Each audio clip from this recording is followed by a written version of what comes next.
Y se hizo allí una enramada y se sentó debajo de ella a la sombra hasta ver qué acontecería en la ciudad.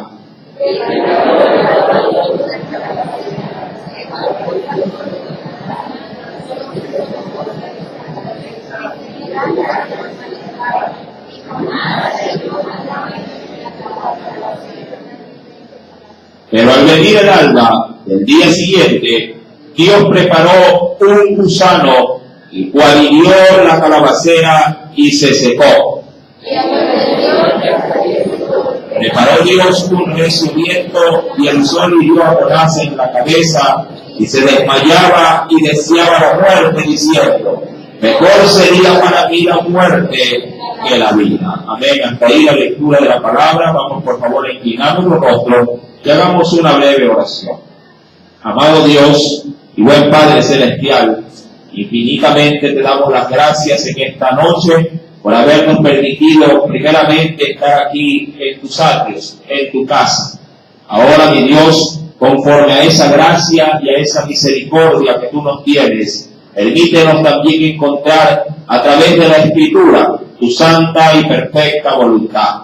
Señor, ministra pues a tu pueblo, tanto los que estamos aquí adentro como en la parte exterior, hasta donde puedan llegar las ondas, oh Dios, de la cual, pues, mi Dios, sabemos que tu palabra no retornará vacía. Ministralos también y permite que en esta noche tu pueblo pueda, Señor amado, obtener de ti una palabra de acorde a las necesidades espirituales.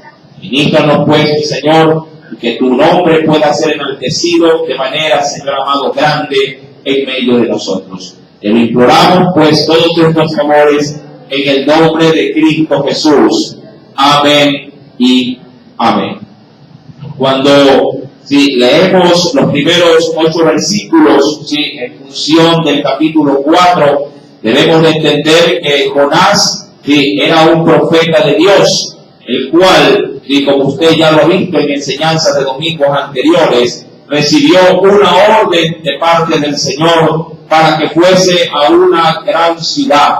Recordará usted que esa ciudad era la ciudad de Nínive. Esta ciudad, como usted también ya lo ha podido apreciar, tenía sin número de habitantes, pero todos ellos considerados enemigos de la nación de Israel. Cuando Jonás recibió, como usted sabrá, el llamado de Dios para que vaya y predicase en esa ciudad, para Jonás esto no tuvo cabida en su corazón, por ser, para él su enemigo número uno. Vuelvo y repito, no solo para el profeta, sino para toda la nación judía. Los asirios, los cuales Nínive era su capital, obviamente eran gente sanguinaria. Y más adelante, si uno avanza en los estudios más allá de Jonás, allá en el libro de Habacuc, se verá posteriormente que los ninivitas van a reincidir en su maldad y Dios efectivamente los va a destruir. Pero en este caso en particular, la misericordia de Dios estaba latente, estaba, diríamos así, a flor de piel. Había sucedido que el profeta fue a Nínive, había predicado, pero los ninivitas, diríamos que en contraposición al criterio de Jonás, los ninivitas se habían arrepentido. Cada uno de ellos se había arrepentido de la idolatría, de la maldad, y de alguna forma Dios, ante ese arrepentimiento, los había escuchado. La Escritura narra en capítulos anteriores que los ninivitas ayunaron, se vistieron de cilicio, pasaron en todo caso la pesadumbre de su corazón, casi como haberse compungido para así delante del Dios, de un Dios desconocido para el Dios de Israel. Esto movió misericordia a Dios y no los destruyó. Cuando vamos al capítulo 4 encontramos que Jonás se sienta a un lugar distante de la ciudad para ver si Dios la destruía. Pero Dios, al pasar los 40 días, Dios no hizo lo que Él había establecido. Porque pesó más el arrepentimiento que en sí mismo las malas obras. Ahora bien, cuando vamos a la Escritura, dice en los pasajes que ya se dio lectura en el verso 6 al versículo número 8, que mientras Jonás estaba en un lugar distante, Dios le hizo nacer a una planta llamada calabacera. Así para nosotros vendría a ser un zapallo. Esta planta sí se caracteriza por tener hojas grandes, bastante grandes, para poder cubrir también su fruto, que es también bastante grande también. Y el objetivo de Dios al hacerlo fue darle no solamente a Jonás en parte la comodidad, sino enseñarle una lección que a la verdad Jonás, ya por medio audible, no había querido, sí, en este caso, recapacitar. Para Jonás, los ninivitas eran el enemigo y ellos no merecían perdón. Me recuerdo tanto de una persona que en momentos de charlas y de consejería me decía: pastor, no puedo perdonar a todo el mundo, menos a fulano de tal. Él no tiene perdón de Dios, me decía. Sin embargo, yo por medio de la Escritura le hacía notar o considerar que no importa la maldad que se haya cometido, ni la infracción, ni la gravedad, Dios nos manda por su palabra a perdonar. Tanto así le decía que aún a los enemigos la Escritura nos dice que debemos de otorgarles perdón. Pero para esta persona el perdón, sobre todo si por la ofensa que había recibido, no tenía perdón de Dios. Pero ese, claro, era su concepto, era su forma de ver o de interpretar, si lo quisiera ver de esa manera, la Escritura.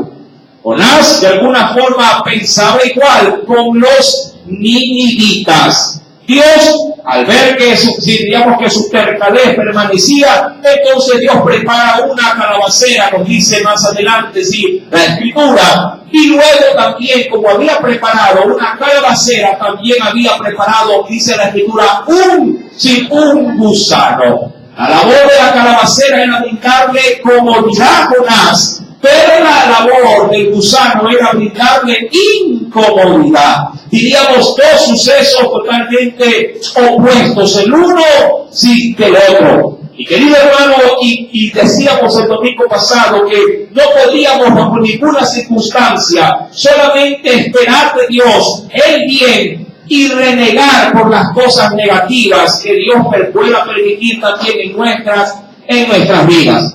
De hecho, cuando las cosas Dios las bendice y las prospera y viene la bendición, todo el mundo la recibe con gozo, con alegría y de alguna forma así alaba y bendice a Cristo. Pero cuando el mismo Dios permite también que las cosas negativas como la enfermedad, la desgracia, de pronto, sí, el Señor, diríamos, tomando distancia, nos abandona por un momento, no nos responde, no nos da consideraciones especiales, entonces también tenemos como denominador común que renegamos, que de alguna forma, diríamos, nos enojamos con Dios, dejamos de venir a la iglesia porque Dios no ha hecho lo que nosotros le hemos pedido. No dejamos de orar, dejamos de leer la Biblia y es nuestra forma de decirle a Dios que protestamos, sí, porque Él no está atento a nuestras oraciones.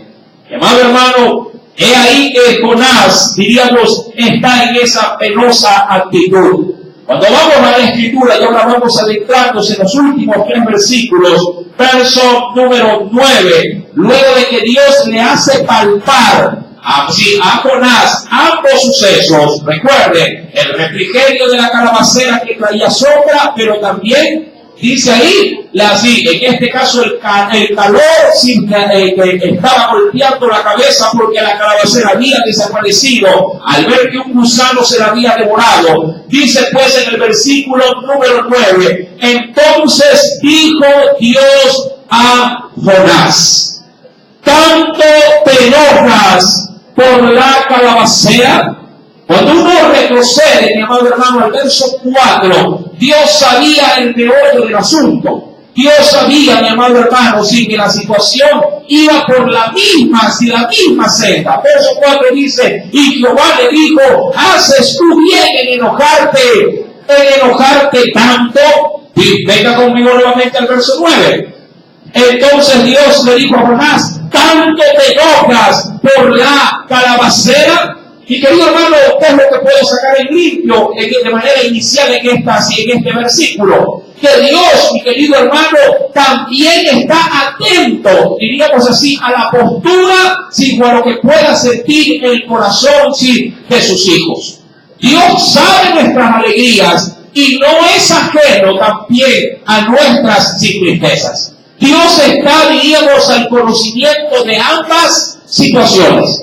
De esta mano, obviamente, o de esta segunda postura, Dios sabía perfectamente qué es lo que le incomodaba a Jonás. Recuerde que Jonás quería la destrucción de los ninivitas, pero Dios le había demostrado a través del suceso de la calabacera que ella misma sí representaba a los ninivitas. Miremos pues, mi amado hermano, en el verso 9 lo que continúa diciendo el Señor. ¿Tanto te enojas por la calabacera? Y él le respondió, mira, ¿qué dice ahí? ¿Puedes leer el versículo 9? Mucho me enojo, y tan enojado estoy, diría cualquiera, ¿hasta qué punto? Hasta la muerte me enojo. Y querido hermano, le pregunto a usted, ¿qué hizo Jonás para poder ver el florecimiento de la calabacera? Pregunto, y usted pueda sacar sus conclusiones.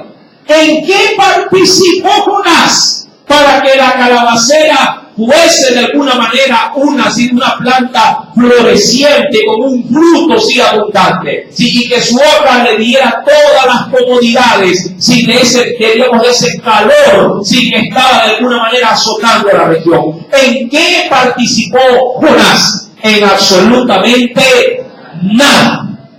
En nada participó Jonás. Jonás nunca fue a ver de pronto un vaso con agua, una jarra con agua y decir, está floreciendo la calabacera, la vamos a ayudar, sí, con un poco de agua fresca para que ella pueda dar, sí, de pronto, sí, su vigor, pueda dar su esplendor. Jonás de pronto sembró la semilla de la calabacera. Sí, de pronto escarbó en tierra y puso la semillita como para decir, aquí quiero que nazca algo, sí, para que a futuro me pueda dar un beneficio. Mi amado hermano, Jonás no murió ni un solo dedo. ¿Cuántas veces, mi amado hermano, al igual que Jonás, estamos en un entorno de pronto adverso, pero aún así en el entorno adverso que estamos, igual Dios, movido a misericordia, hace nacer, diríamos así, de su paz, de su atención, de su cuidado, sin nosotros ni siquiera mover un solo dedo? Es que hay oportunidades en la vida de un hombre donde uno de pronto está como Jonás, descompuesto anímicamente. Mi querido hermano, me recuerdo tanto del profeta Elías. Elías, cuando recibió una amenaza de muerte por parte de una malvada reina llamada Jezabel, la cual entre muchas cosas era bruja, era también sacerdotisa y era reina, sí, de Israel. Ella, al sentirse acosada por Elías, porque Elías predicaba al Dios de Israel, y en una ordenanza de Dios, él, es decir, Elías, mató a 450 profetas de esta mujer perversa. La mujer, cansada de escucharle así, lo que hacía Elías, le mandó a decir un recado, diciéndole que le iba a cortar la cabeza, así como él había hecho con sus profetas. Elías, mi querido hermano, si en algún momento, diríamos, de su condición humana, sintió la amenaza, sintió la afectación y echó a huir de su nación. Y se fue y se refugió en las montañas, en la cordillera de Ararat, podríamos decirlo de esa manera. Y querido hermano, y es ahí donde Elías en su vida pasa el peor momento de su ministerio. Dios, por su parte, mi querido hermano, al ver al profeta decaído, al ver al profeta de alguna manera azotado no solamente por la adversidad, sino también por la amenaza de muerte, Dios, mi querido hermano, envía refrigerio, le da de comer al profeta en algunas oportunidades para que él recobrase la fuerza y pudiera seguir caminando. Véalo de la misma manera, así que en el libro de Jonás. Jonás se siente mal, está deprimido, se siente de pronto, sí, un profeta que no está representando de manera idónea como él quiere de pronto hacer creer a los ninivitas que lo que él ha dicho se va a cumplir. ¿Y qué cosa? Que Nínive habría de ser destruida. Y de pronto él dice en el corazón, pero si yo les anuncié que va a destruirse la ciudad, y la ciudad nada que se destruye. Yo le pregunto, ¿usted en qué tiempo, en qué estado quedaría si Dios le manda a decir que algo malo va a pasar, pasa el tiempo y nada malo pasa? ¿Cómo quedaría usted como siervo de Dios? Pregunto yo. ¿Cómo ven? Mentiroso, ¿verdad? Es Jonás el que les dice a los ninivitas, de aquí a 40 días, Nínive será destruida. Va el día 41 y nada. Como cuando a veces usted en casa puede decirle, mira, si sigues actuando así conmigo, Dios te va a castigar. Y el rato de la hora no pasa nada. Y el marido le puede reclamar a la mujer, ahí está, que me va a pasar esto, que me va a pasar. Nada me ha pasado. Y la mujer podría renegar a Dios y decir, Señor, ¿qué está pasando? Tú estás permitiendo que me traten mal y aquí tú no te mueves, no actúas. Y podrías tomar la actitud de Jonás. Podrías tomar la condición de Jonás. Mas sin embargo, mi querido hermano, a veces Dios nos manda a hacer cosas que solamente Él las entiende, no tú. Él. Y tu labor, la mía, no es recapacitar en los mandamientos que Dios nos ha dicho que hagamos, sino obedecerlos. Dios no nos manda a reflexionar en que si está bien o está mal lo que debo de hacer. Yo debo simplemente hacerlo y dejar su propósito en el corazón de Dios. Jonás, mi querido hermano, le dice pues a Dios enojado, mucho, sí, en este caso me enoja hasta la muerte. ¿Por qué causa? Por la calabacera. Y querido hermano, verso número 10. Y ahí es donde Dios va a querer darle a Jonás una lección.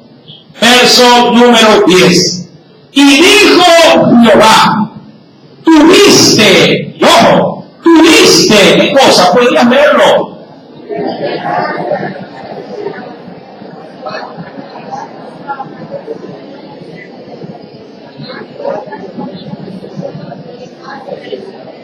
Ajá.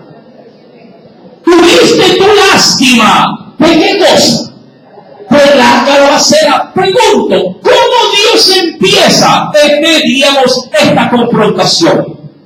¿Cómo Dios la empieza? Primeramente, mi querido hermano, a no fijarse en su comodidad, a no tener como primera opción sus propios intereses, sino los intereses, en este caso, ¿de quién? De la planta, de la calabacera.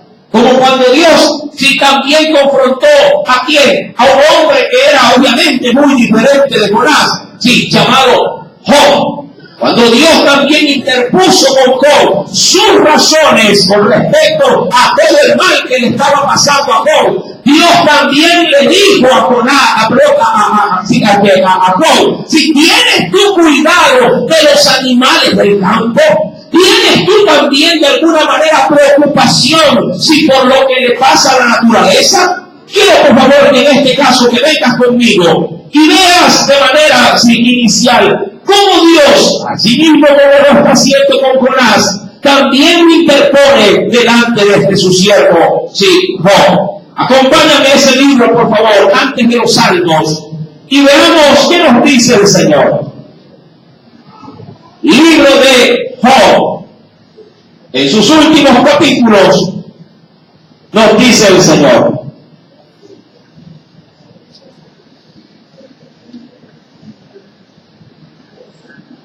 En el capítulo número 38,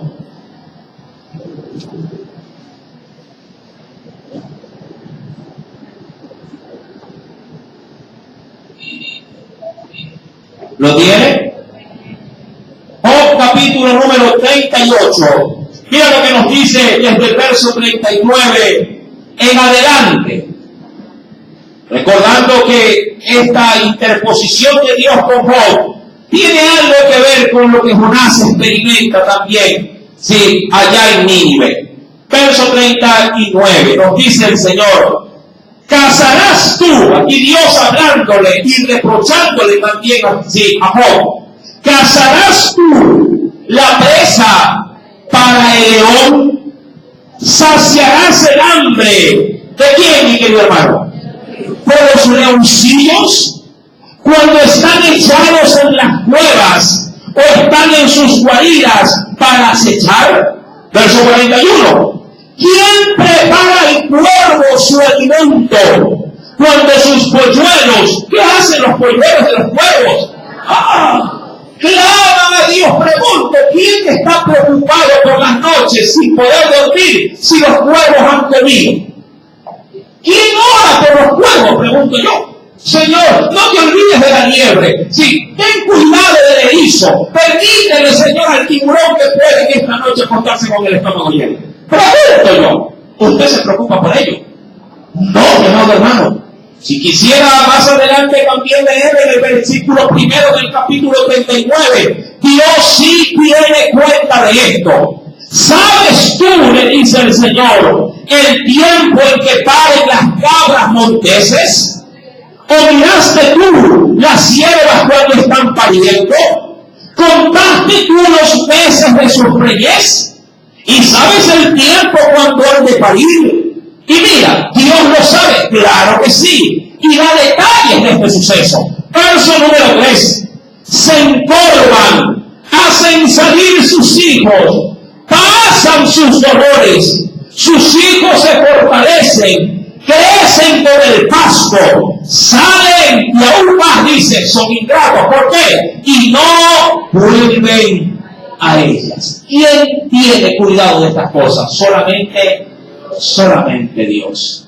Cuando retomamos, pues, mi querido hermano, el libro de Jonás, en el capítulo número 4, Dios está dando a Jonás una gran lección. Verso 10 dice, y dijo Jehová, tuviste tú ante todo, porque estaba sumamente enojado, tuviste tú lástima de la calabacera. Es decir, cuando la viste que su hoja estaba cayendo y no estaba de alguna manera así, hermosa como el día anterior, ¿qué hiciste para volverla a restaurar? ¿Dónde estuviste? Si curaste a la planta, diría un agricultor, cuando ve que su cosecha se malogra, ¿qué sabe hacer? Por lo general,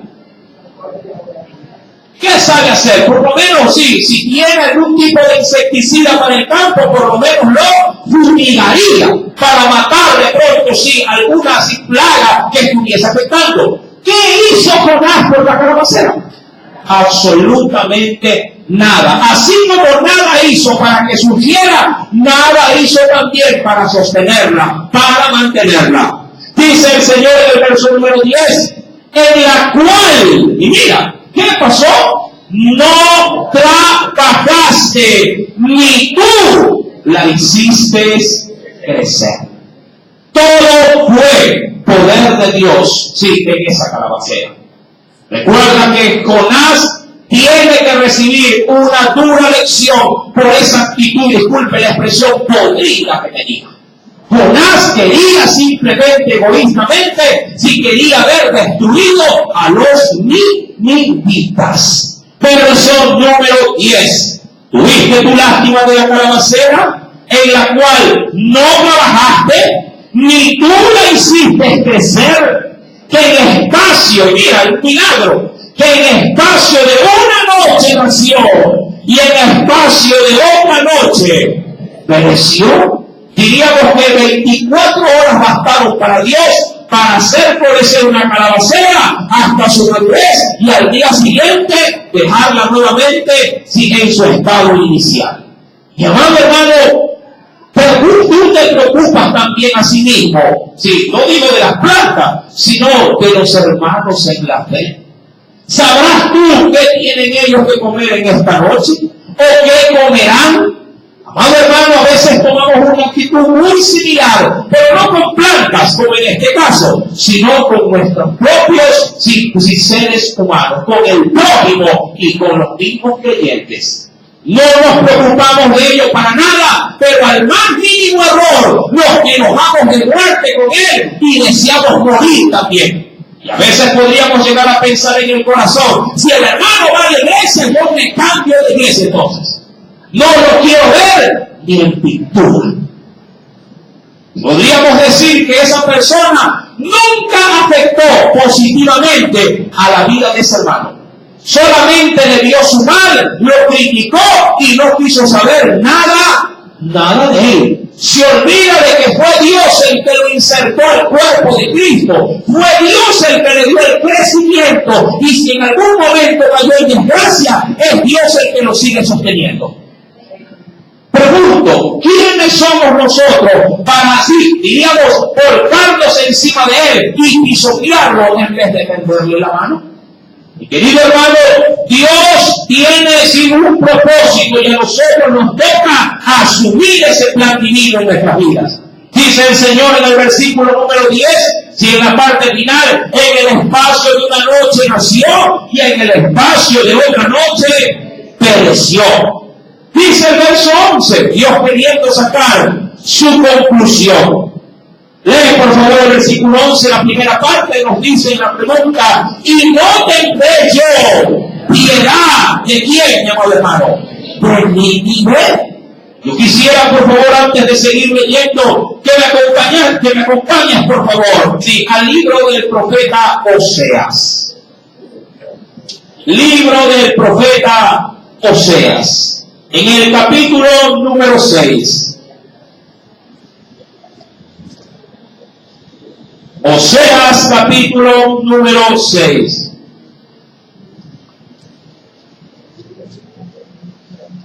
Es que Dios confrontó duramente a su pueblo por una mala actitud del corazón, aún de sus propios profetas. Capítulo número 6, verso 5. ¿Lo tienen? Al versículo número 7 voy a leer. Dios nos lleva por una panorámica, aún desde los propios cimientos, cuando hizo, sí, en este caso el primer hombre. ¿Lo tiene? Oseas capítulo 6, versos 5 al 7. Por esta causa los corté, por medio de quienes, de los profetas, con las palabras de mi boca los maté, y tus juicios serán como luz que sale. Verso 6. Esta es la sustancia de la que hoy quiero, sí, en este caso concentrarme. Porque misericordia quiero. Pregunto, ¿qué quiere Dios? ¿Y qué implica, entre muchas cosas, tener misericordia? ¿Qué dice el versículo de allá en Jonás, capítulo 4, verso 11, en su primera parte? ¿Qué nos dice aquí? Y no tendré, ¿qué cosa? Yo piedad de Nínive. La misericordia, entre muchos aspectos, conlleva piedad. La misericordia conlleva amor. La misericordia conlleva perdón. Un hombre que tiene misericordia no pelea, en este caso con Dios, a la hora de extender lo que él en un determinado tiempo también recibió de Dios. Perdón.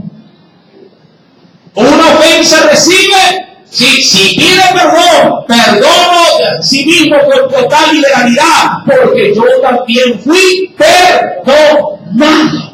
Y amado hermano, cuando vamos a Oseas 6, dice el Señor, misericordia quiero y no sacrificio, y conocimiento de Dios, más que los holocaustos. Hay quienes piensan que agradan a Dios simplemente por las cosas que hacen, pero no por la forma en la que pueden tratar a los demás. Y querido hermano, sería mejor que vayas donde supuestamente está tu enemigo y le digas que lo perdonas o que te perdone, que hacer 1000 ayunos en una iglesia. Para Dios es más importante que estés bien con su creación antes de que quieras agradar al Creador, y respetando, claro está, los lineamientos de su palabra. ¿De qué servirá venir a la iglesia, leer la Biblia, orar, predicar el Evangelio, si no puedes perdonar a ese pariente que un día te hizo mucho daño? Y querido hermano, eso no te dejará crecer nunca, porque será para ti una raíz de amargura. Esta misma palabra dice el versículo número 7, mas ellos guardarán, traspasaron el pacto, allí prevaricaron contra mí. Pero esta diríamos petición de Dios no solamente está reflejada en el Antiguo Testamento, sino también en el Nuevo. Ven conmigo, por favor, sí, al Evangelio según San Mateo. Miremos qué nos dice el Señor. En el capítulo número 9.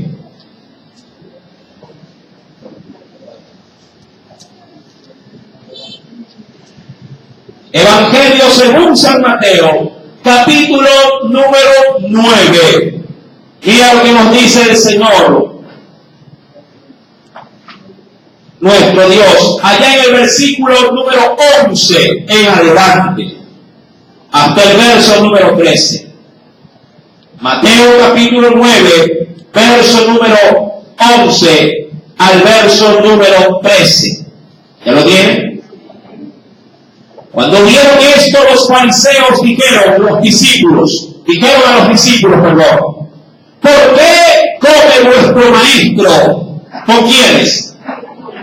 Con recaudadores de impuestos, porque eso eran los publicanos, cobradores de impuestos, y gente pecadora y pecadores. Es decir, que si venía un ladrón, obviamente no estaba robando en ese momento, pero se sentaba con Jesús a comer. La gente decía, pero mira, está comiendo, se me ocurre en la actualidad, con el marihuanero del barrio.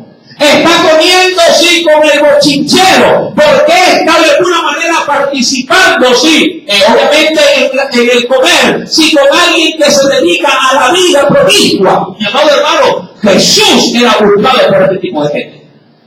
Porque en Jesús esta gente encontraba aceptación, no a sus obras, pero sí a sus vidas. Amén. No a sus obras, hago la aclaración, pero sí a sus vidas. Vieron en Jesús a alguien en quien podían, pese a todo mal, podían confiarle sus vidas, y Jesús no desaprovecharía esa oportunidad, porque el pecador que venía a él recibía el mensaje, y si se arrepentía, salvación también recibía. Mi amado hermano, y es ahí donde los discípulos son cuestionados por fariseos y escribas al decirle, díganos por qué come el maestro suyo con pecadores y con publicanos. Verso 12. Al oír esto, Jesús les dijo, los sanos no tienen, ¿qué dice? Necesidad de médico, sino los enfermos. Y claro, estamos hablando no solamente de la condición de salud, sino de la condición espiritual. Una prostituta necesita un médico. ¿Sí? Una persona con VIH necesita un médico. Alguien que está apoderado de la amargura necesita un médico. Alguien que no puede perdonar a alguien necesita un médico. Alguien que tiene su hogar al punto del divorcio necesita un médico. Alguien que ha ofendido a Dios necesita un médico. Lo curioso de todo esto es que Dios te utiliza a ti para llevarlos al médico. Y cuando tú te opones a rozarse con esta clase, diríamos así, de personas, le estás negando que puedan ser curados. Le estás negando que ellos puedan ser, por Dios, sí, restaurados. Recuerde lo que se decía también en enseñanzas en otros libros de la Biblia, que usted y yo debemos de ser facilitadores para que el ministerio de la reconciliación pueda fluir a través de sus vidas. Mi amado hermano, y ahí Jesús les dice, los sanos no tienen necesidad de médico, sino los enfermos. Y eso está asociado con lo que dice Jonás, verso número 13. Y aprender lo que significa misericordia quiero y no sacrificio, porque no he venido a llamar a justos, sino a pecadores. ¿A qué lo ha venido a llamar? Al arrepentimiento. ¿Qué fue a hacer Jonás a Nínive? ¿Qué fue a hacer? ¿A llevar un mensaje de él o a llevar un mensaje de Dios? A llevar un mensaje de Dios. ¿Cuál fue el objetivo de Dios para enviarle su palabra? ¿Para condenarlos o para que procedan al arrepentimiento? Jonás eso no lo había entendido. Fácil, sencillo, pero al mismo tiempo para él difícil y duro de aceptar. Muchos dirán, hermanos, yo no puedo perdonar, no quiero perdonar. ¿Cómo Dios entonces te perdonó a ti? ¿Cómo Dios entonces te dio aquello que tú no merecías? Dirán muchos, es que el pecado de él es más grande que el mío. Eso a usted no le interesa. Porque a la larga quien perdona no es usted, es Dios el que nos perdona. Y Dios no pone en balanza si tu pecado es grande o es chiquito, si pesa más que el uno que el otro. Para Dios todo pecado tiene la misma condena. Amén. Y la misma sentencia. Mi querido hermano, para Dios si simplemente su mayor complacencia es darte, si a ti lo que bien le pusiera dar a todo el mundo, su perdón, su Hijo amado, nuestro Salvador Jesucristo. Recuerda, mi amado hermano, que Jesús les hace esta enseñanza diciéndoles: misericordia quiero y no sacrificio, porque no he venido a llamar a justos, sino a pecadores al arrepentimiento.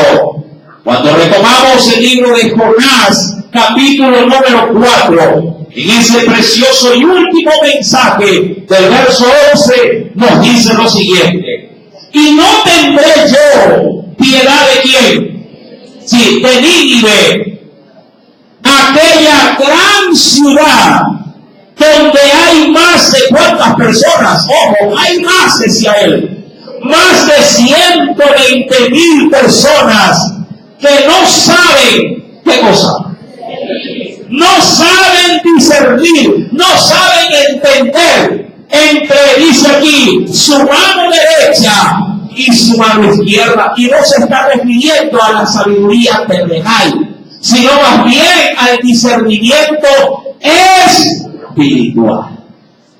No tendré yo misericordia de aquellos que por su ignorancia hacen, obviamente, si lo que mi palabra les dice que no deben de hacer.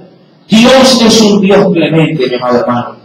Dios es un Dios de misericordia, de amor, es compasivo, tiene piedad de los seres que Él mismo ha creado. No pienses que Dios se ha olvidado de ti. Dios te tiene muy presente. Jesús dijo en una oportunidad a sus discípulos: sí, y no sabéis que vosotros valéis mucho más que estos pajarillos. Valemos o tenemos un valor superior, sí, a los otros seres vivientes. Y ese valor, mi amado hermano, le hace poder fijar su atención en nuestras vidas. No pienses que Dios se ha olvidado de ti. Dirías tú, hermano, si Dios no se hubiese olvidado de mí, ¿por qué ha permitido tanta desgracia? Mi querido hermano, lo que tú experimentas no es consecuencia de Dios, es tu propia consecuencia por vivir alejado de tu Dios.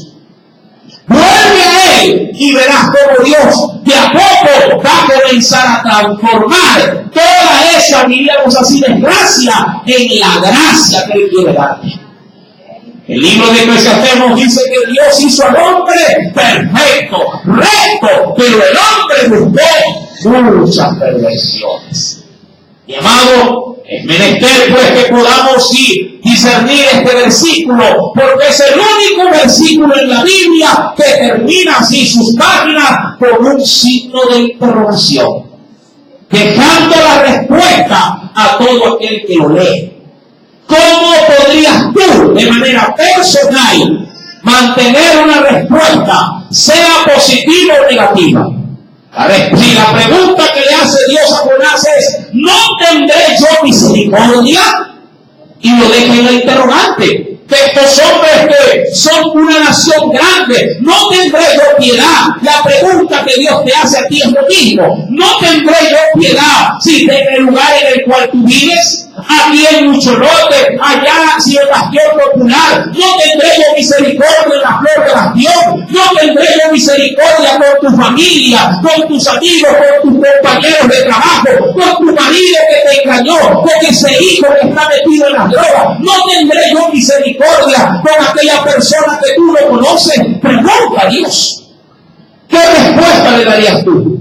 No, Señor, mátalos, aniquílalos, no quiero saber de ellos. O más bien te alineas al corazón de Dios y le dice: sí, Señor, ten misericordia y úsame a mí como instrumento de tu amor. Esa debería de ser la postura. Penosamente en este capítulo no vemos cuál fue el corazón o el desenlace del corazón de Jonás. Esperamos que la lección que Dios le dio a Jonás haya ido por buen camino.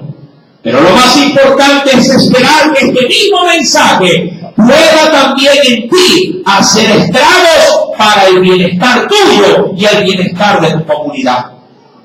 ¿Estás cumpliendo este mandato de Dios para ellos? ¿O los estás dejando a su suerte? ¿Cuánta gente cristiana en lugares de trabajo no les interesa en modo alguno sin el desenlace final de las vidas de sus compañeros? Les da igual si viven desbaratada o no. Les da igual si sus vecinos pelean o no. Él tiene el mensaje de Dios, pero lo calla. Él tiene el mensaje de Dios y los cuestiona y los señala y dice: mira el vecino, mira el amigo, están perdidos, están en el vicio, están en el trago, están viviendo una vida totalmente caótica. Y pregunto, ¿cómo tú asumes tu función en ese momento? ¿Miras a la distancia cual Jonás, esperando que Dios los destruya? ¿O te metes en el problema y llevas el mensaje, llevas la luz del Evangelio que te pide? Si Dios tiene misericordia, mi amado hermano, aún de lo que no tiene razonamiento, hablando de los animales, ¿no crees que tendrá misericordia de tu vecino, de tu amigo, de tu pariente en tu propio hogar? Yo creo que sí. Pero Dios habla en tiempos presentes usando la boca de su iglesia. Tú eres el portador de ese mensaje. ¿Cómo predicarán? Dice allá en el Nuevo Testamento, si no hay quien les predique. ¿Cómo poder anunciar un mensaje cuando la iglesia calla ese mensaje? Amado hermano, este mensaje que hoy Dios nos ha dado en esta noche es sencillo, pero también es muy directo. ¿Cumples tú la función que Dios te ha mandado a cumplir? ¿Cuestionas más bien al pecador en vez de darle una salida a su problema? Si esa es tu actitud, vas por muy mal camino, mi querido hermano.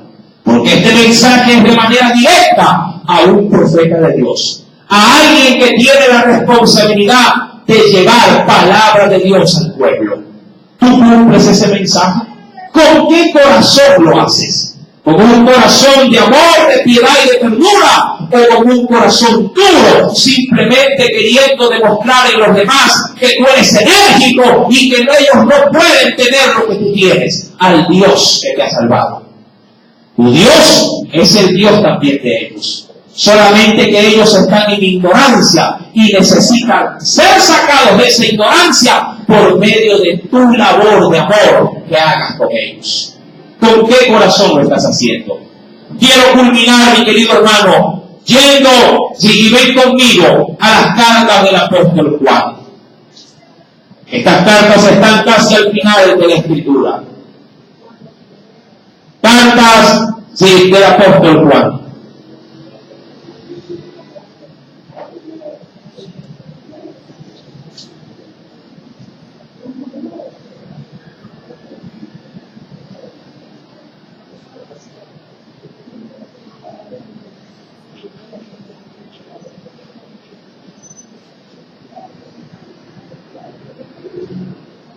En la primera carta del apóstol Juan, primera carta del apóstol Juan,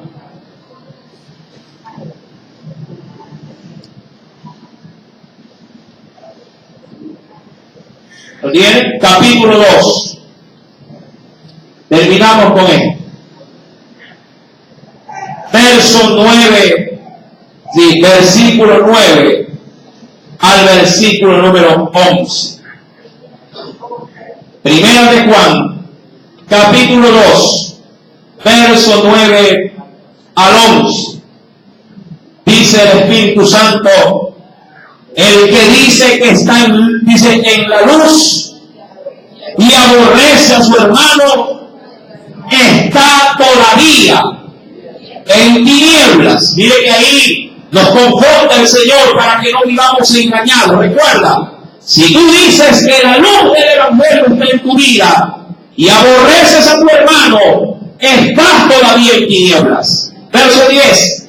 El que ama a su hermano permanece en la luz, y en él, ¿qué cosa no hay? ¿Por qué? Porque Él es un facilitador, no es una piedra para tropezar. Verso 11. Pero el que aborrece a su hermano está en tinieblas y anda en tinieblas y no sabe a dónde va, porque las tinieblas le han cegado los ojos.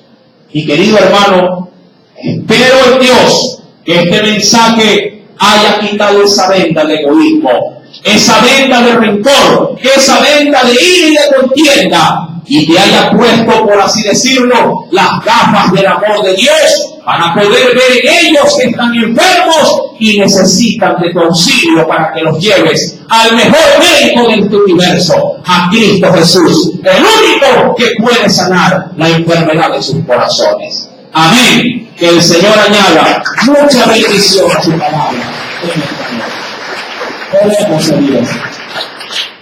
Padre Celestial, te agradecemos infinitamente por la preciosa oportunidad que nos has podido en esta noche obsequiar a través de este cierre, oh Dios amado, del capítulo número 4 y por ende también del libro de Jonás.